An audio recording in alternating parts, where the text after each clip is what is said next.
ہم ہر وقت بچوں کو یہی سناتے رہتے ہیں، اٹھو بچے بچے ہوتے ہیں، بڑوں میں نہیں بیٹھتے، کہ کبھی نہ کہا کریں، خود پہ کنٹرول کر لیں، اگر کوئی ایسی بات کرنی تو بعد میں کر لیں جو آپ سمجھتے ہیں کہ بچے کے سامنے نہیں کرنی چاہیے، لیکن بڑوں کی مجلس میں بچوں کو بٹھائیں۔ نبی صلی اللہ علیہ وسلم نے بچوں کے الگ پروگرام نہیں کیے تھے، بچوں کی الگ کلاسز کوئی نہیں ہوتی تھی اس وقت، آپ نے بڑوں کے بیچ میں ہی بچوں کو سکھایا ہے۔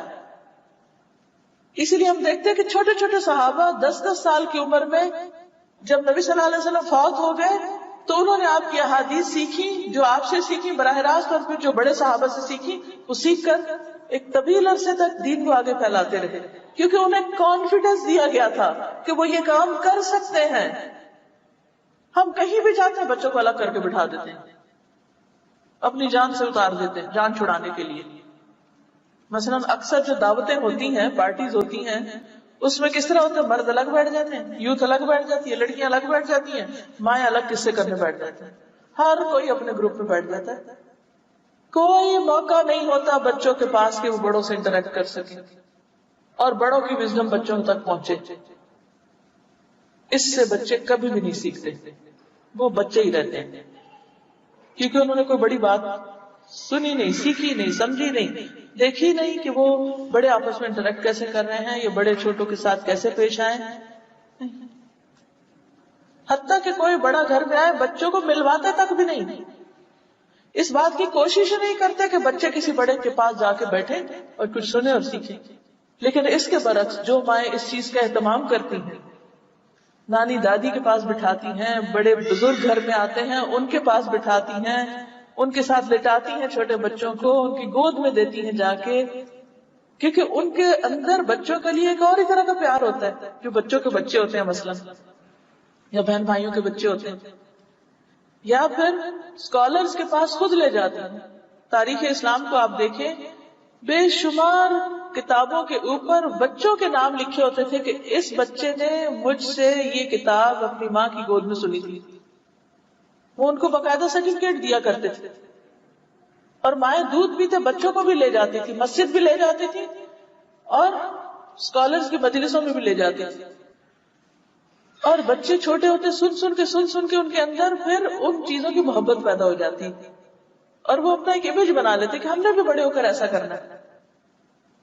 مجھے اچھی طرح یاد ہے کہ میرا بیٹا بہت چھوٹا تھا ابھی، تو میں ڈاکٹر ذاکر نائک کی کیسٹ لگا دیتی تھی گاڑی میں، جب وہ حوالے کوٹ کرتے تھے مختلف، تو اتنا ایکسائٹیڈ ہو جاتا تھا، اور اس کے دل میں ایک محبت پیدا ہو گئی ان کے لیے۔ اب جب اللہ نے موقع دیا ان سے ملاقات کا، تو جو وہ کہتے تھے بھاگ بھاگ کے سنتا تھا۔ کیوں؟ کیونکہ اس کے دل میں بچپن سے ایک امیج بیٹھ گیا تھا، ان کی ایک بڑائی بیٹھ گئی تھی، ایک محبت پیدا ہو گئی تھی۔ تو پہلی چیز ہوتی ہے کسی کے لیے دل میں محبت ڈالنا۔ جب ہمارے بچے اسکالرز کے پاس جائیں گی نہیں، ان کو سنیں گے نہیں، ان کی محبت ہی نہیں دل میں آئے گی، وہ ان کو کاپی کہاں سے کریں گے، وہ ان جیسے بننے کی کوشش کہاں سے کریں گے، ان کی بات کیسے مانیں گے۔ ہمارے بچے تو الٹے نفرت کرتے ہیں پھر، کیونکہ ہم زیادہ ان کی شخصیت کے کچھ بولتے رہتے ہیں کہ فلاں بہت اچھا ہے، فلاں اچھا ہے، لیکن بچوں کے دل میں محبت نہیں پیدا کرتے۔ تو یہ بہت ضروری ہے کہ بچوں کو بزرگوں سے ملوائیں، تب وہ بڑوں کی عزت کرنا سیکھیں گے، ان کے پاس بٹھائیں۔ اور بزرگوں کو بھی یہ کہوں گی کہ جب بچے مجلس میں آئیں تو خدا کے لیے اپنی باتیں چھوڑ دیں، پھر ان کی انٹرسٹ کی بات کریں، ان کے لیول پر اتر آئیں۔ بچے ہماری مجلس میں کیوں نہیں آنا چاہتے معلوم ہے آپ کو؟ کیونکہ جب وہ آ کے بیٹھتے بھی ہیں تو ہم ان کو نہیں توجہ دیتے، ہم اپنی باتیں کیے چلے جاتے ہیں، اور وہ بےچارے اگنور ہو جاتے ہیں، اور پھر وہ بور ہو جاتے ہیں، اور بات ختم۔ تو غلطی کس کی؟ اور پھر ہم بلیم کرتے ہیں ان کو دین سے کوئی دلچسپی نہیں، ان کو کسی بڑے کام سے کوئی دلچسپی نہیں۔ پھر اسی طرح جب بچے ذرا بڑے ہوں تو مجلس میں آ کے بیٹھے تو ان کو بھی اٹینشن دیں، ان کو بھی ان کا حق دیں، خود آگے بڑھ کے سلام کریں۔ عموماً کیا ہوتا ہے جب بڑے سوشلائز کرتے ہیں، گلے مل رہے ہیں، سب کچھ کر رہے ہیں، بچوں کو کوئی ویلکم ہی نہیں کرتا، نہ پوچھتا ہے، نہ ان سے بات کرتے ہیں۔ یہ انتہائی غلط بات ہے۔ بچوں کو امپورٹنس دیں۔ پھر یاد رکھیں بچے سب کے بچے ہیں، صرف آپ کا بچہ آپ کا نہیں ہے، باقی بھی آپ ہی کے ہیں. اور کسی کے بچے کو اگر آپ پیار سے دیکھیں گے، آپ ان کو آگے بڑھ کے ملیں گے، تو آپ کے بچے کو بھی لوگ عزت دیں گے. حضرت عمر رضی اللہ تعالی عنہ ابن عباس کو بڑوں کی مجلس میں بٹھاتے تھے اور ان کے سامنے ان سے سوال بھی کرتے تھے، وہ بچے کو اہمیت دیتے تھے. ابن عباس کہتے ہیں کہ عمر بن خطاب مجھے بوڑھے بدری صحابہ کے ساتھ مجلس میں بٹھاتے تھے، خاص طور پر بلا کے. بعض کو اس میں بڑا اعتراض ہوا تو انہوں نے حضرت عمر سے کہا کہ آپ مجلس میں ہمارے ساتھ بٹھاتے ہیں اس کو، اس کے جیسے تو ہمارے بھی بچے ہیں. فوراً ہم کہتے ہیں کہ اس بچے کی کیوں اتنی امپورٹنس، ہمارے بھی تو بچے ہیں، پھر وہ بھی آیا کرے.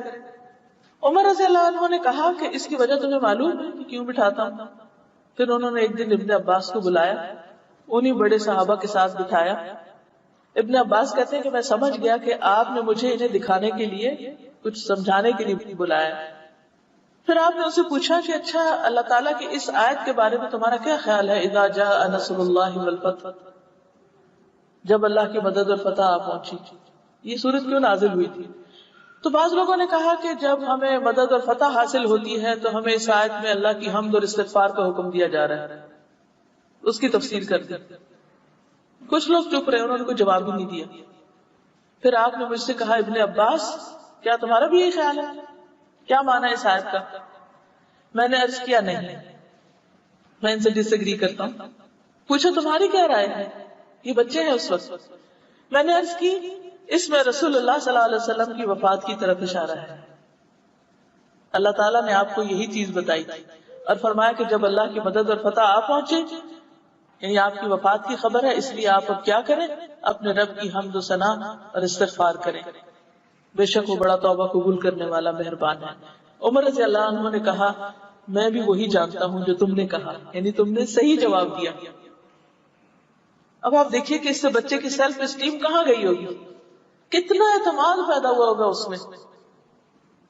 اچھا ہم اس میں کیا کہتے ہیں، اچھا تم بڑوں کے سامنے بولتے ہو، اپنی بڑائی نبھاتے ہو، تم بڑی چیز سمجھتے ہو خود کو، اپنے قابو میں رہو، بیٹھے رہو، چپ رہو، اپنا علم سنبھال کے رکھو. بڑوں کو بے ادبی کر رہے ہو.